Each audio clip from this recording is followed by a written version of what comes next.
Hi, magandang gabi po sa inyong lahat. Yan, pasensya na po sa sipon ko pero okay naman po ang ubo ko, nawala na po. No, dahil sa luyang dilaw at syempre dahil po sa ating Divine Universe na lagi akong pinoprotect dahil po sa mga dasal nyo.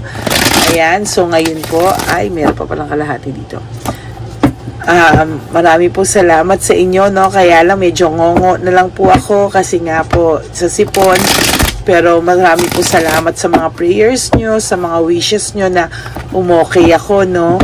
Kaya maraming pong salamat. At ngayon po ay itatackle ko na po ang part 2 ng darating ang araw. Darating ang araw, lalapit sa iyo ang taong to. Pero mararamdaman mo hindi mo na siya mahal. Ouch. Tingnan po natin kung ano ang makikita natin sa part 2, no? Kasi kanina parang nakita ko na parang kung kailan siya bumalik parang doon na-realize, pwedeng ma-realize mo na hindi mo na siya pala mahal, no? Na it's all about trauma. Tingnan na lang po natin, This is not applicable naman po for everybody, but makinig pa rin po kayo kasi malay nyo po baka makaresonate din po yung iba sa inyo, di ba? Okay, game.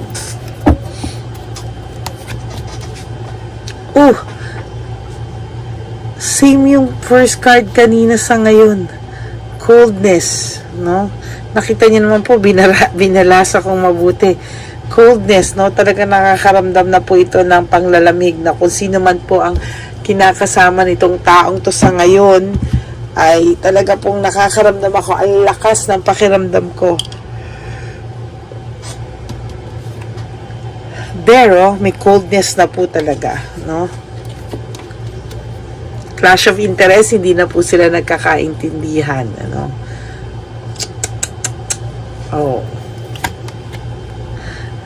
ang dami na po nilang unresolved issues, no? Kaya may emotional baggage po ito. Kaya po sa mga oras na to, kayo na po yung naiisip niya, no? Inaambisyon na po niyang bumalik sa inyo.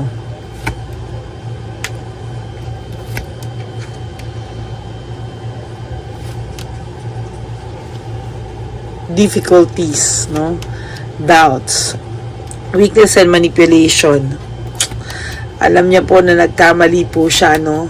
Nagkamali po siya ngayon na nakikita niya maayos ang buhay mo.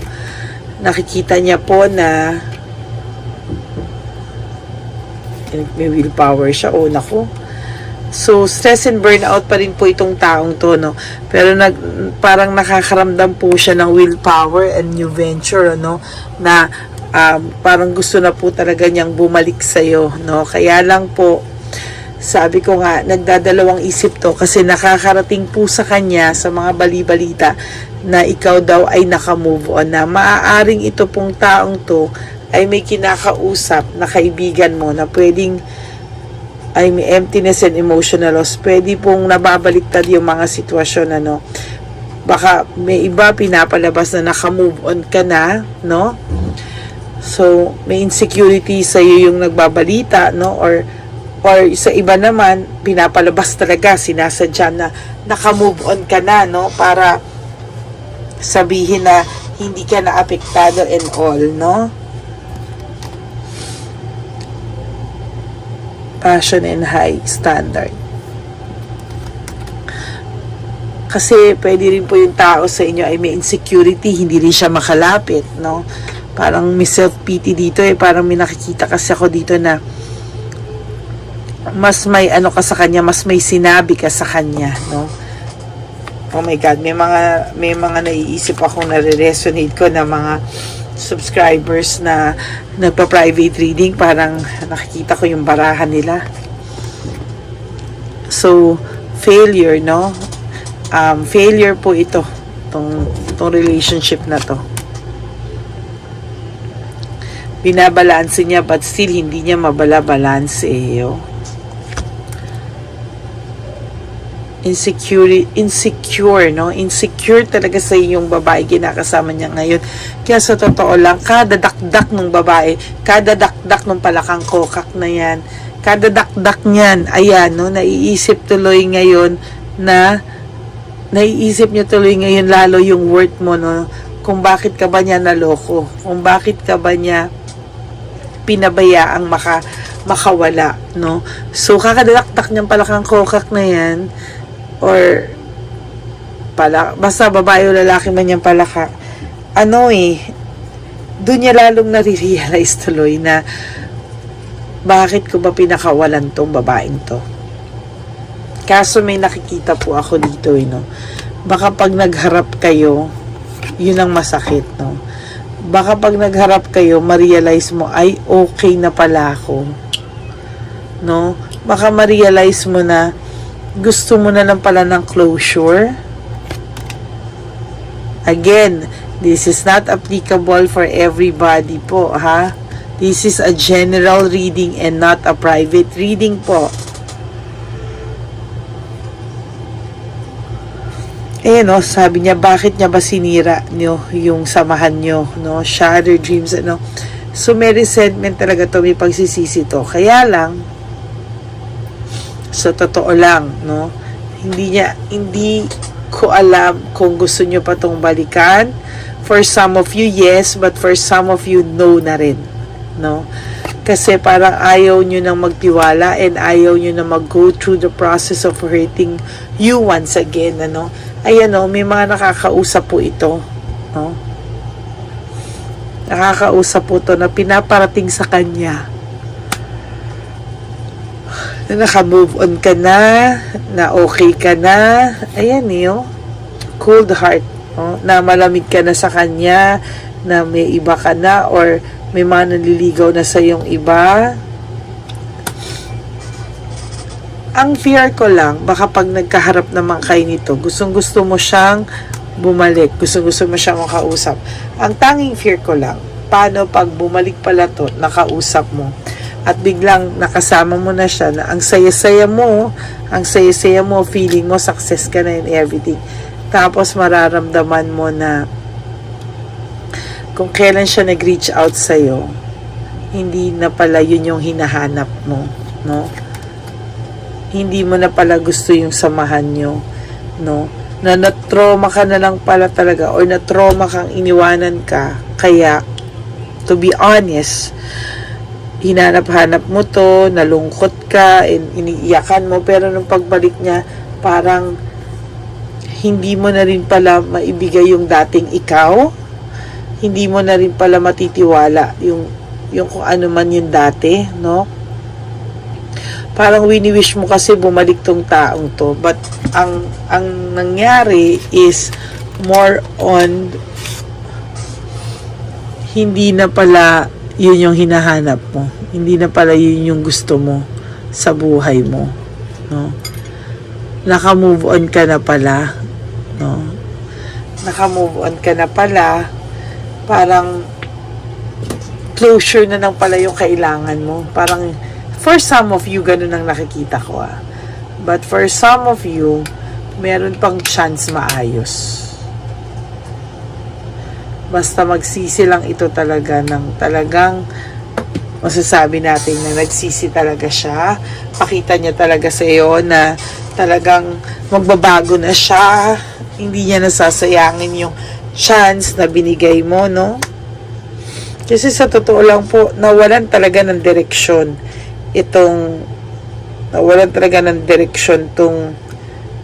tong tao na to, no? Nagkaroon siya lahat ng conflict na dati napakaayos ng buhay nito, very organized sa piling mo, no? Ngayon lagi siyang may kaaway, si Chabelitang Palaka, no? Lagi may ka-argumento, tapos hindi nawawala sa away nila yung pangalan mo. So, yan, no? Kakasabi ko lang, or conflict, rivalry, competition. So, every time po na nag-aaway sila, banggit ng pangalan mo. So, the more na binabanggit yung pangalan mo, the more niyang nare-realize na, oh shucks, tama, mali ako, no? Bakit ko pinakawalan yung babae na nagmahal sa akin, no? Parang doon niya na-realize na maling-mali siya sa lahat. No?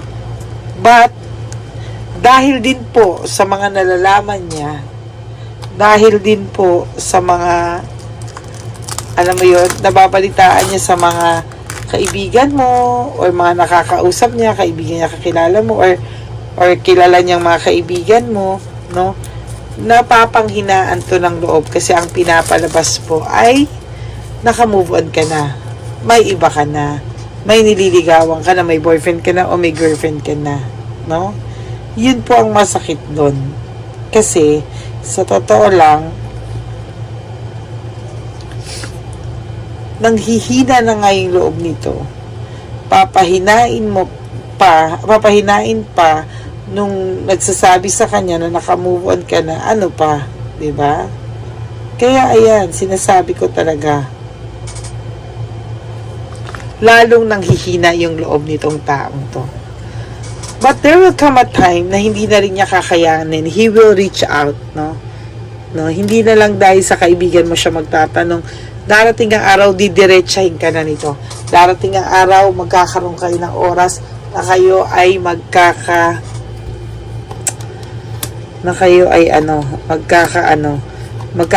at magkakaharap, no? Kasi ngayon pa na yung mental energy nyo lang ang naghaharap, eh, oh. Mental energy nyo lang po yung naghaharap.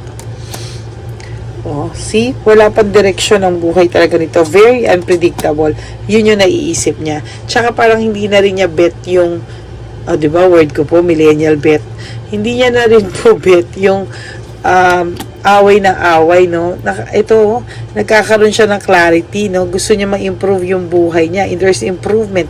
Gusto niya po talaga nitong lumapit sa'yo.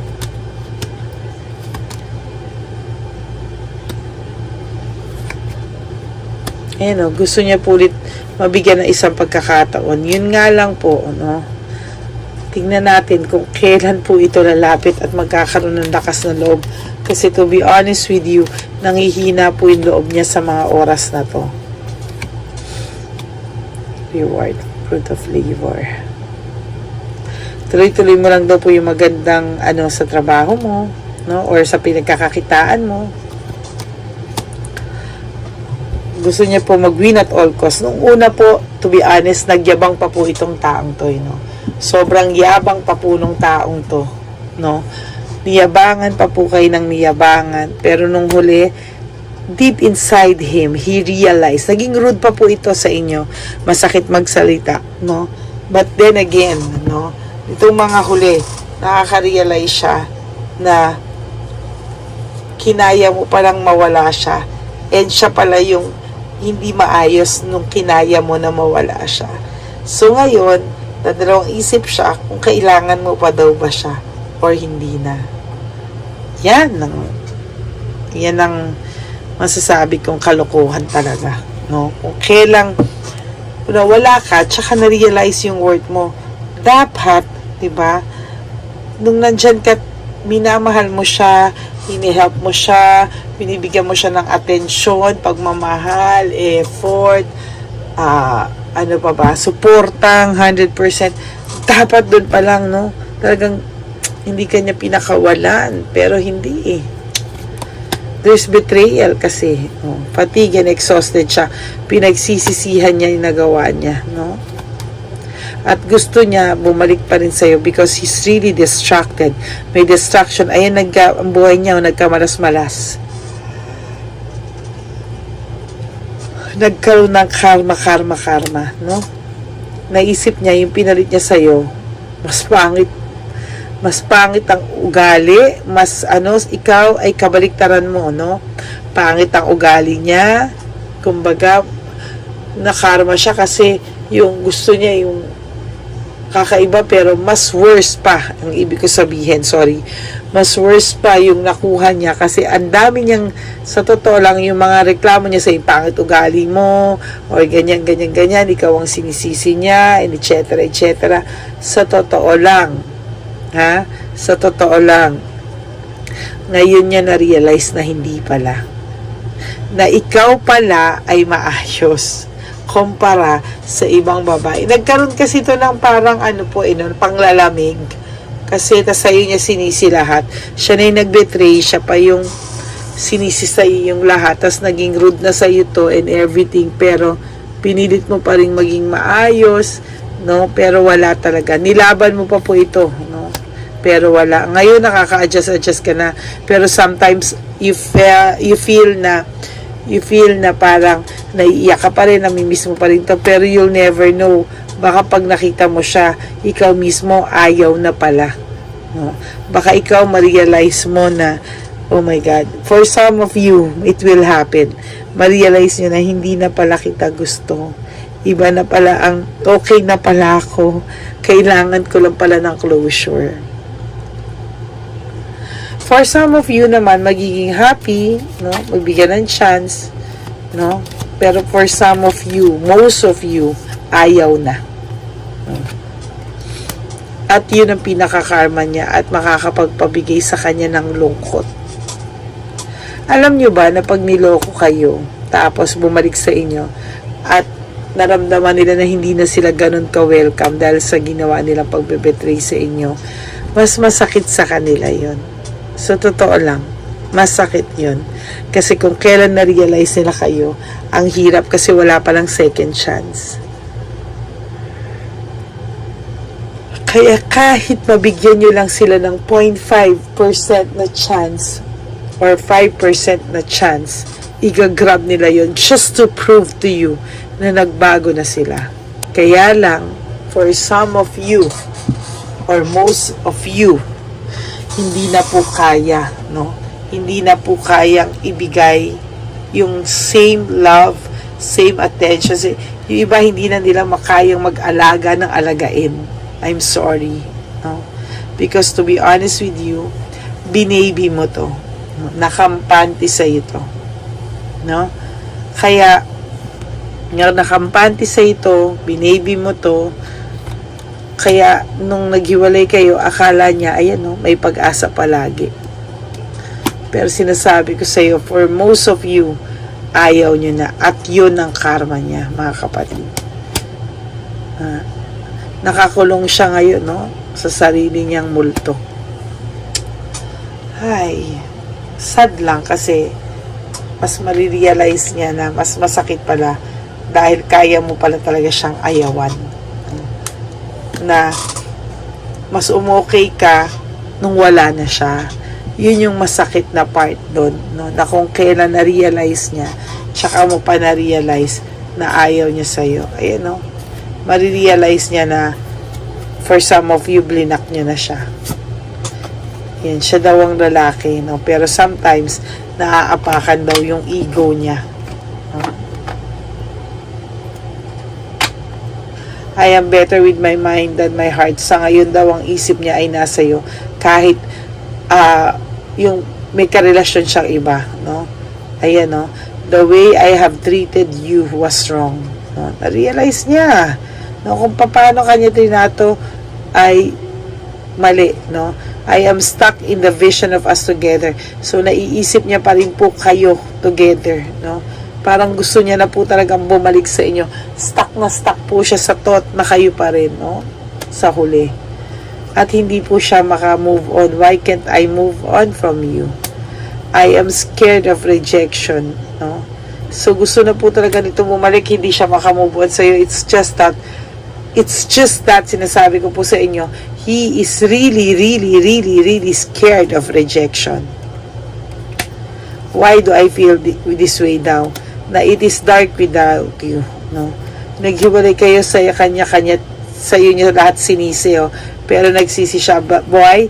Because life without you is hopeless, dark, and depressing. I miss your light. Namimiss ka po nitong taong to. At tinatanong niya, Ana, is it over? Over na ba talaga tayo? Wala na ba talagang chance? Kasi sinabi niya na no one understands me but you. Naisip niya na wala pong pwedeng tumanggap, magmahal sa kanya ng buong buo kung hindi ikaw. And why do I feel so lost? No? So ngayon po, ayan ang nararamdaman niya. No? Ito po yung tarot cards. Ayan po yung love oracle niya. No? Yan ang talaga nararamdaman niya sa ngayon. Natatakot lang ako for some of them na talagang nagsisi, pero Akala nyo mahal nyo pa sila, pero pagbalik pala, shucks, okay na pala ako. Naka-move on na pala ako. Hindi ko na pala ikaw mahal. Gusto ko na lang pala ng closure. At nalaman mo lang na hindi mo na siya mahal o hindi mo na siya gusto nung nakaharap mo na siya. Nakita mo, awa na lang pala yung nararamdaman mo sa kanya. And you will be always grateful to him for all the memories. No? But not in the same romantic situation. No? For some of you lang naman. Pero for some of you, mayroon ako nakikita na excited pa rin sa pagbabalik nila. No? Ito po, again, ay para sa mga taong nagmahalan at nagkaroon ng relasyon po, ha? Hindi po ito sa relasyong naggamitan lang. Iba po yun. Okay? So, maraming salamat po para sa panonood nyo po ng part 2 ng aking reading, no, na part 2 na darating ang araw, babalik sa iyo ang taong to sa panahon na hindi mo na siya pala gusto. Parang ganun. No? For those of you po na who wants to have a private reading with me, no, you have to message me po sa FB ng Lady Lee Elena. So that's Lady Lee Elena. That's L-A-D-Y-L-Y. Elena naman po yung susunod. That's E-L-E-Y-N-A. Lady Lee Elena, no? And sasagot naman po ako sa inyo, no? Kaya lang po sana yung gusto pong magpa-reading, yung talagang seryoso lang, no? Kasi alam ko po na nagtatanong kayo and everything. Pag naman po sinagot ko kahit sumagot pa ako ng inquiries yung ganyan, huwag yun naman po ako sagutin na ganyan lang or dead man na po, no? So, para naman po may konting kamustahan tayo, no? Ayun lang naman po. Kasi minsan po, pagka ako yung nakaka-check, lalo na kung wala akong pasok at na-check ko, no? Nag-hi-hi po ako sa iba, no? At ako po minsan yung sumasagot. Yung aking pong anak-anakan ay minsan lang. Pagka wala ako talaga. Minsan po kasi pag nasa opisina ko, sinishift ko po yung account, switch account ko po sa ibang Facebook, tapos sa events, no, o dun sa charity ko. Kaya po, hindi ko nababasa kasi gusto ko po talagang syempre ngayon, committed ako sa inyo, pero syempre may trabaho rin po ako and I have to commit. And I'm sorry po, no, kung hindi ko po agad kayo nasasagot, agad-agad. But nakita nyo naman po, pagtapos po, ay sumasagot po ako. Hindi pwede namang hindi, no? Ayun lang po. So, nagpapasalamat po ako sa inyo, sa lahat-lahat ng panonood nyo po. Please always pray for me also, for my health, and I will always pray for you night and day para po sa maipkakapanatag ng puso nyo. Kanina po, nagkaroon din po ako ng chance, no, na makapagbigay ng mensahe from the divine universe. Kung mapapansin nyo po, dire-diretso lang po talaga ako magsalita because that was so spontaneous po. Hindi ko po, wala pong script, wala pong kahit ano, basta binubuka ko lang po yung bibig ko at kung ano po yung lumabas, ay yun po ang lumabas, no? Wala pong script, walang sugar coated na mga salita, no? Walang sugar coating na mangyayari. At isa pa, sana po bago nyo panoorin to ay mapanood nyo po yung kanina, no, yung darating ang araw, no, na part 1. So yun muna po sana, then after po nun i-continue na lang po nyo ito para may consistency, no, kasi baka hindi nyo mag-gets kung ano yung mga pinagsasabi ko kasi hindi nyo napanood yung part 1, no.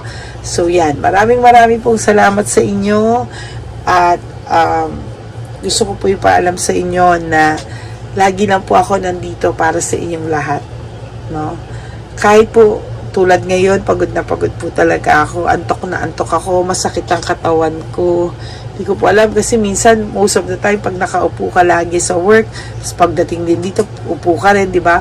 So, para po talagang kailangan ko din talaga minsan mag-jogging or ano, pero hindi ko po magawa talaga, no? Parang pagod na pagod po ako. So, ngayon parang gusto ko na lang humiga at matulog. Pero hindi po. I have commitment sa inyo. So, tumayo po akong pilit at talagang binasa ko po ang mga cards dahil masaya po ang puso kong gawin ito para sa inyong lahat. Okay? So, have a blessed night and a peaceful night. And matulog po kayo at magpahinga, no? Maghugas po kayo ng kamay na may konting asin. And then, maglagay po kayo ng ointment or something. Pagkatas nyo po maghugas ng kamay ng may konting asin, magpunas po kayo ng bimpo from head to foot. To feet yung foot nyo po na right and left foot nyo. Tingnan nyo po, napakasarap ng feeling at matulog po kayo na maluwalhati. Okay, I'll see you all again tomorrow. Tingnan po natin kung continuation ba ang makikita natin or we have a new topic na kung saan tayo idadalin ng Divine Universe, no? So maraming salamat po sa inyo and I love you all, my Lady Elena subscribers and family. May commitment po ako sa inyo and I will always never forget yan. Okay? Maraming po salamat and I love you all. May God bless you all. Bye!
Papa Jesus! Ano sa'yo? Ito pa nung. Go ahead. Pera. Wala na, that's it? Ito po pera. Ito pa pera, oh. Bigayan ni Papa Jesus. Kain mo yan, ha? Jesus yan. Wala ka ng pera dyan, ha? Okay lang kami. Para sa iyo yan, para sa iyo. Naman yan ang isip niyo. Pagkain mo yan, ha? Saan ka pa? Bye-bye! Yung pagkain mo kunin. Na po to. Bakit? Lagay mo lang po dito. Palit po. Aga po, may bibigay lang po kami sa'yo. Bigay po ni Papa Jesus. Yan, para po sa'yo yan. Ingat po.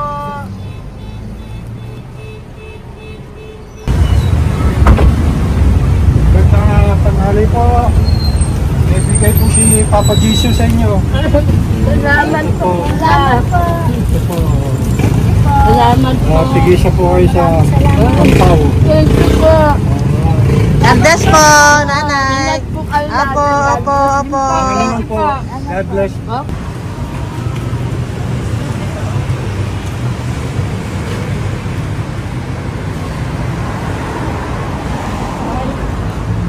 Bigay po ni Papa Jesus sa inyo.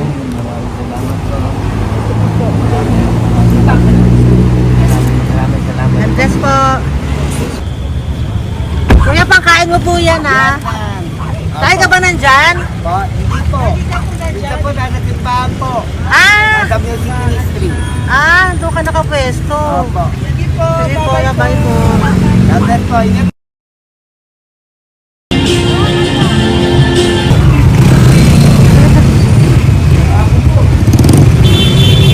Pabigay po ni Papa Jesus.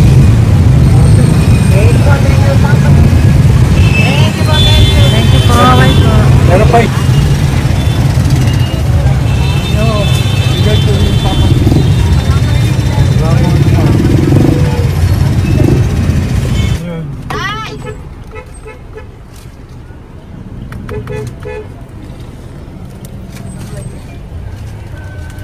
Good. Day, para sa iyo po, bigay po ni Papa Jesus. Papa Jesus, eh. Day, bye-bye. God bless po, God bless. Para sa iyo po, bigay po ni Papa Jesus. Ayan po, bigay po yan sa ni Papa Jesus. Thank you po. Amen.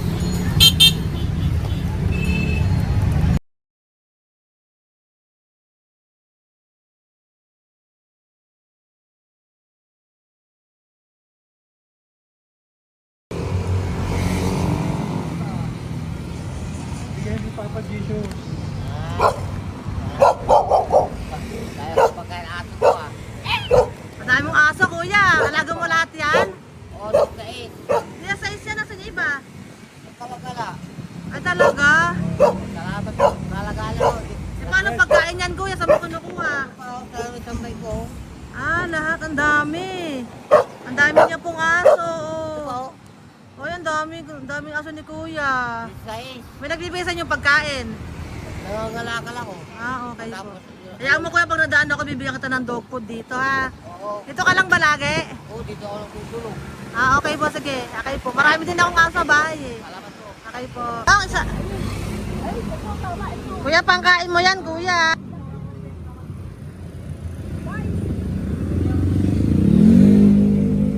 Nangangalakal ka, kuya? Sige po, thank you po. Maraming salamat, ma'am. May pagkain ka, nanay. Sa hirap ng buhay ngayon. Ba't nandito ka, nay? Tagasan ka ba? Yung arthritis ang sakit ko eh. Tagasan ka ba, nay? Sa plado eh. Sa Pladway. Oo. Okay po.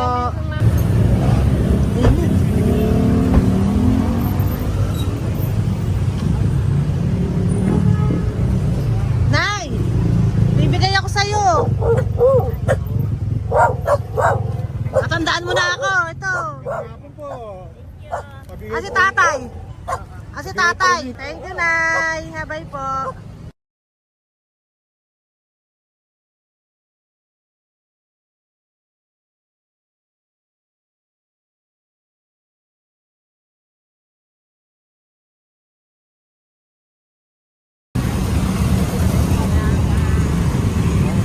God bless, Nay. Thank you po. Pabigay po. Ay, bigay po ni Papa Jesus. Salamat po. Bigay po ni Papa Salamat po, Jesus. ate. Ito po po. Salamat po. Bigay po ni Papa Jesus. Ito pa po. Salamat po, tay. Salamat po, tita. Bye-bye po. Maraming po salamat. Kayo, ate. Opo, ingat po kayo. Taga saan po kayo? Taga Tayabas, Quezon po kami. Mga aita po kami sa Quezon, mga katutubo. Sige. Ingat po. God bless.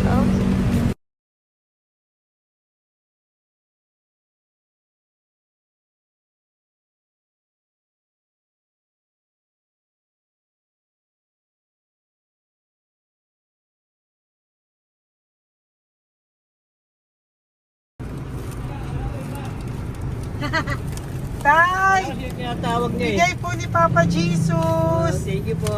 Ayan po. Sobrang Ang sipag mo naman, Tay. sipag niyo naman po. Kanina po kasi taglagas ngayon, taglagas. O, pang merienda niyo po yan, Sige po, ha? salamat po sa inyo. Tapos yung road bags po, Kala ko uwi niyo sino po. binubusinahan niya eh. Ah, sige po, Thank you na bye-bye po. Thank you po, salamat po, bye-bye.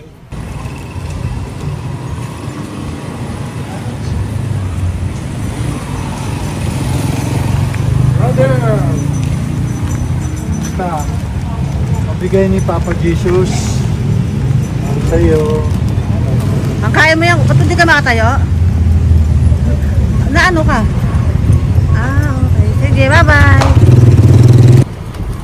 Hello po. Salamat. Para sa inyo po, bigay ni Papa Jesus. Thank you very much. Sige po, bye-bye po. God bless you. Tay! Magandang hapon po. Bigay po ni Papa Jesus. Ito pa po, Tay. Para sa inyo po. Bye-bye po.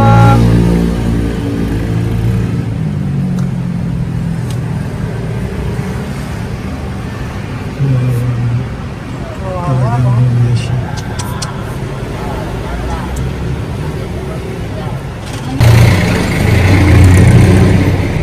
Ate! Ano lang, baka maano siya. Ito po, oh, bigay po sa'yo ni Papa Jesus. Ito pa po, oh, pera po. God bless po. Okay, taga saan ka po? Sige, ingat ka po, ah. Hello po, magandang hapon po. Ano po? Bigay po sa'yo ni Papa Jesus. Thank you, madam. Tsaka ito pa po, para po sa'yo. Salamat. Thank you po, ingat po. Thank you, ma'am. Sige po. Salamat. Akala ko, ma'am, bibili. Ay, hindi po, para sa'yo po yan. Bye-bye Thank you, po. ma'am.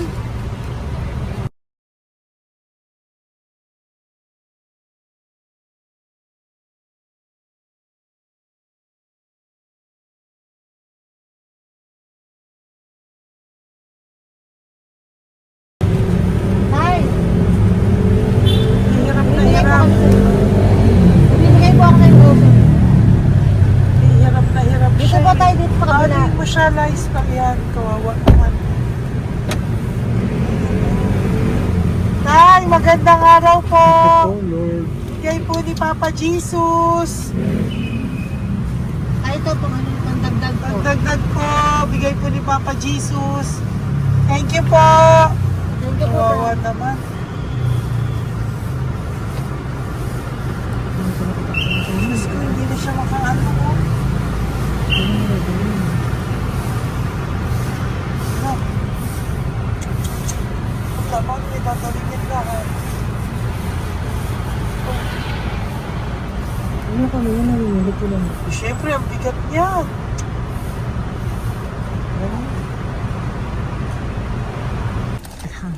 Kaya, bigay sa'yo ni Papa Jesus. Thank you po, ma'am. Ay, yung palinis po, ma'am. Hindi na po, okay na Thank you po. po. Ito po. Thank you ma'am. po. Thank you, sir.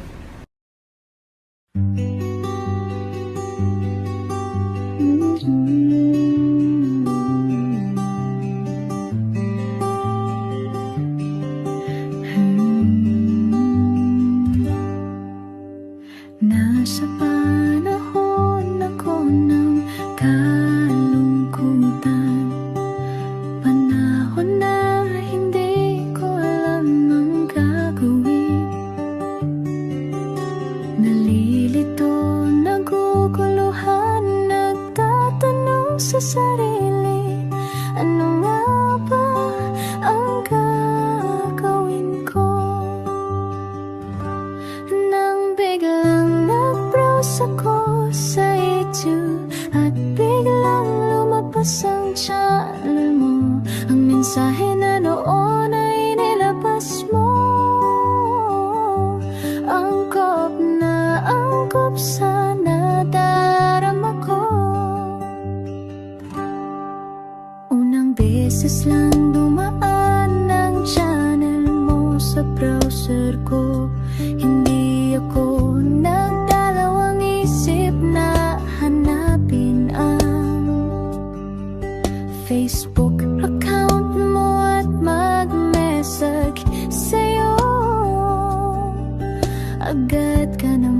sumagot sa mensahe ko.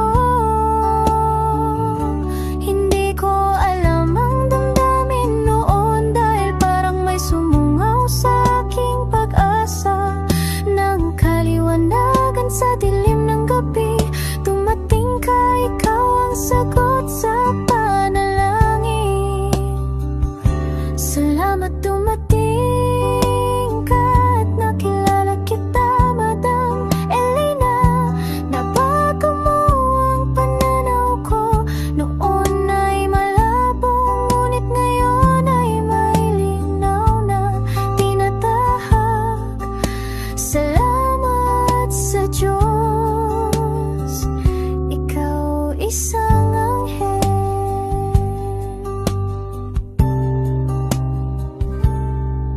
na inihulog sa lupa upang kami ay tulungan na